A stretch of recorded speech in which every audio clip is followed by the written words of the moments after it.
खनिया धाना में मॉडल दुर्गा संकुल स्तरीय संगठन सीएलएफ की वार्षिक आम सभा का सफल आयोजन किया गया है, जिसमें 22 ग्रामों की समूह सदस्य महिलाओं ने भाग लिया। यह बैठक ग्रामीण महिलाओं को आर्थिक रूप से सशक्त बनाने और सामाजिक विकास को बढ़ावा देने पर केंद्रित रही है। आम सभा में मुख्य रूप से वित्तीय प्रबंधन, सीएलएफ आय व्यय की समीक्षा और सभी सदस्यों का बीमा करवाने पर चर्चा हुई है। महिलाओं के उद्यमों को गति देने के लिए एंटरप्राइज आधारित लोन जैसे ई-शक्ति मुद्रा लोन पर विशेष ध्यान दिया गया। सामाजिक मुद्दों के समाधान हेतु नारी अधिकार केंद्र के कार्यों की समीक्षा की गई है। संगठन ने आजीविका मिशन के तहत बायो रिसोर्स सेंटर स्थापित कर प्राकृतिक खेती को बढ़ावा देने और समूह सदस्यों की आय बढ़ाने की योजना पर मुहर लगाई है। इसके अलावा बैंक लिंकेज के माध्यम से समूहों को सीसी लिमिट दिलवाने का काम भी जारी रखने का फैसला लिया गया। बैठक में जिला परियोजना प्रबंधक प्रमोद श्रीवास्तव सहित विकास खंड के अन्य अधिकारी मौजूद रहे। चुनाव प्रक्रिया द्वारा नए पदाधिकारियों का चयन भी किया गया है, जिससे संगठन के लक्ष्यों को नई दिशा मिलेगी। भारत का ब्लॉक बाबजी एएससी ब्लॉक, मजबूती एसी स्टील जैसी, न रेती न सीमेंट न तराई की है झंझट।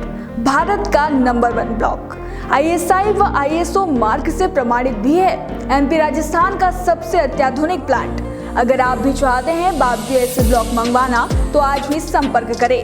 Jhanjharwada industrial area, Neemuch, Madhya Pradesh. Contact number screen पर मेंशन है, जल्दी संपर्क करें। जिसमें सभी दीदियाँ उपस्थित रहीं और हमारे दुर्गा सीएलएफ में एक जेंडर का काम भी किया जाता है, जो गांव-गांव जाके सभी बहनों को बताया जाता है कि जैसे कि बेटा बेटी में भेदभाव करते हैं कि बेटा होने पर सभी लोग खुशी मनाते हैं और बेटियां होने पर अफसोस करते हैं, पर बेटियां होने पर भी खुशियां मनाना चाहिए। जैसे कि गाना चाहिए, डीजे बजवाना चाहिए, मिठाइयाँ बांटना चाहिए और उसके होने से कोई आपत्ति नहीं है। वो बेटी तो अपने भाग लेके आती हैं। वैसे इसी प्रकार से जैसे पति पत्नी में भेदभाव करते हैं कि जैसे पति बाहर से कुछ काम करता, बाहर का काम करता है और महिलाएं घर में इतना काम करती हैं, फिर भी उनको यही दोष दिया जाता है कि तुम लोग करते ही क्या हो। और जैसे खान पान के बारे में भी FNSW है, स्वस्थ स्वच्छता और पोषण के ऊपर बताया जाता है कि हमें किस तरह से रहना चाहिए, साफ़ सफाई से रहना चाहिए, हमारे आसपास का वातावरण साफ हो और खान पान भी हमें अच्छे से स्वच्छ होकर करना चाहिए। और जैसे बालिकाएं हैं, उनको मासिक धर्म के बारे में बताया जाता है। पहले की लड़कियों के लिए उनको बताया नहीं जाता था, पर आज हम बताते हैं तो अभी सभी बेटियाँ आगे हैं इसमें। धन्यवाद। हमारी 4 गांव में IFC बनी है। हमारे पीपल खेड़ा में IFC बनी है, 3 गांव की मिलकर। पीपल खेड़ा और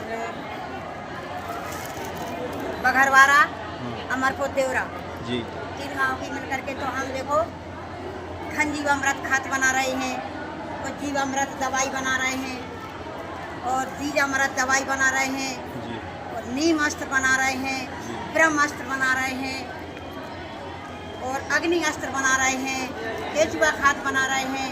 तो हम सभी बहनों से यही निवेदन करते हैं कि अपनी 2-2 बीघा में ये देसी खाद और देसी दवा डालो, अपना स्वास्थ्य सही रहे। इसलिए अपन को जब जैसे फिर अपन जो केमिकल के खा रहे हैं और सरकारी खाना खा रहे हैं तो बीमार हो रही हैं बहनें। जब कहती हैं कि पहले दिन वो आओ बुखार, दूसरे दिन कह रहे कि टाइफाइड दिखा रही है साफ और तीसरे दिन कह रहे हैं बिगड़ गए महाराज। तो इसलिए बहनों से निवेदन करते हैं कि देसी खाद और देसी दवा छिड़को और 2 बीघा में खुद के खाने के लिए, जिसमें अपना शरीर स्वस्थ रहे। तो सभी बहनों को हम यही बात समझाते हैं। खनिया थाना से मुकेश प्रजापति की रिपोर्ट।